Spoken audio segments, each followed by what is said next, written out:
The Trouble with Danny is the 22nd episode of the 5th season of Full House. This is directed by Joel Zwick, and as always, there will be spoilers from now as I go through the episode and share some thoughts. I really enjoyed this one. There's some really great moments. I think there are some really great lessons in this as well. And we have a tiny subplot. Nikki has started crawling, and at several points throughout the episode, Becky tries to show Jessie, Nikki stops crawling, and ultimately what happens here, and as I said, these are spoilers, we get to see both of the babies crawling, and so does Jessie. And it's rather sweet, so as a subplot, it's not too bad, but the bulk of the episode focuses on Danny, and it actually starts off with Danny equipping Michelle with her first ever cleaning belt, which is adorable, and I love Michelle's enthusiasm in this. It could be problematic, and we'll talk about that at the end, but in general, her enthusiasm is really sweet. It is, of course, spring cleaning day, and Danny has given everybody in the house tasks, and they spend 2 hours cleaning. They think they're done. Danny's not satisfied, and they end up, without Danny, having a meeting and basically complaining and saying Danny is worse than ever. He's stricter with cleaning than ever, and Jessie says, the last thing we need around here is another Danny. And they walk out of the room, and Danny comes out of the cupboard. He was in there putting up some new wallpaper, and of course they didn't see him when they came into the room. And it was a difficult moment. It was really emotional because Danny just had to listen to all of these really negative things about himself. And it's not so much that they were lying. Everything they said was true. Obviously saying we don't need another Danny is harsh. But most of the things they were saying were just examples of how he's been acting. And I think it was a difficult thing for him to listen to. And he tells them, he obviously doesn't say that he was in the room, but he tells them he's going to go for a drive up the mountain. And the comedy picks back up a bit because the next thing we see is Danny riding a burro, which I wasn't expecting. I couldn't remember this from the last time I saw the episode.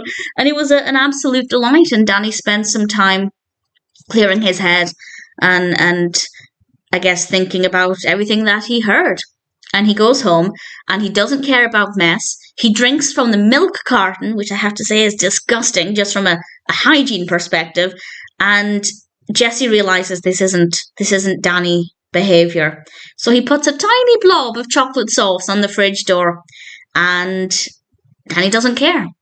So Joey decides to make a smiley face. And again, we have some comedy here, but it also gets a little bit serious because Danny then adds hair to the chocolate face, and Kimmy decides to smush it all in, and she's putting chocolate handprints everywhere, including on Danny, which, again, very funny. I like that it lifted the mood up. And Danny was fine. And then he went to his bedroom and he started moving his clothes around so they were not in the neat order. And that's the point when I started to think maybe he's actually having a breakdown. Maybe he's not just trying to prove a point that he can be not a neat freak.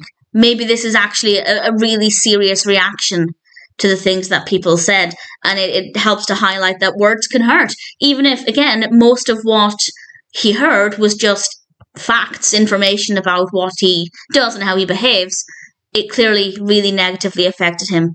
And I am of the belief that he wasn't just trying to prove a point, that he was actually having some kind of strong reaction to this, which was not nice to see. It really wasn't.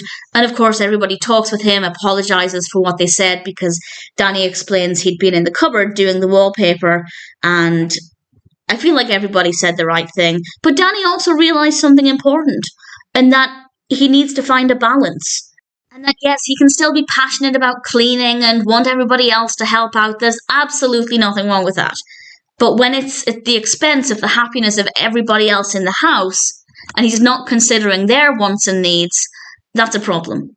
And I like the fact that he came to the conclusion that it doesn't have to be all or nothing.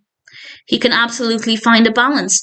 And then I think the final scene was one of the most important, because Michelle's getting ready for bed and she's lining up her toys the way she does every night. And Danny tells her they don't need to be like that. And I think he realized that actually some of his behaviors were rubbing off on Michelle in a way that could potentially become really unhealthily obsessive. And I think that that's also a really important message, that if you as a parent or as a role model to a young person, engage in behaviours that might be okay to you to an extent, a child or a young person could adopt those in a way that actually isn't as well controlled and isn't as healthy. And I think that was a really important message as well, that Danny didn't realise. To him, Michelle was just being tidy. She was just being clean. But I think if this had continued for longer, Michelle could have developed some really serious OCD problems. So I think there were some really great messages in this, really well delivered. And obviously a good message about if you're going to talk about somebody, maybe check the cupboards to make sure they're not in there first. It's a really good episode. Personal highlights would have to be, well, Danny on the burrow. And I liked how Danny's breakdown was executed. I don't want to say I enjoyed it because it obviously wasn't very comfortable to watch, but I thought it was very, very well done. So in all, I think that The Trouble with Danny is a really solid episode of Full House and definitely has a lot to offer, with some funny moments and some really good messages as well.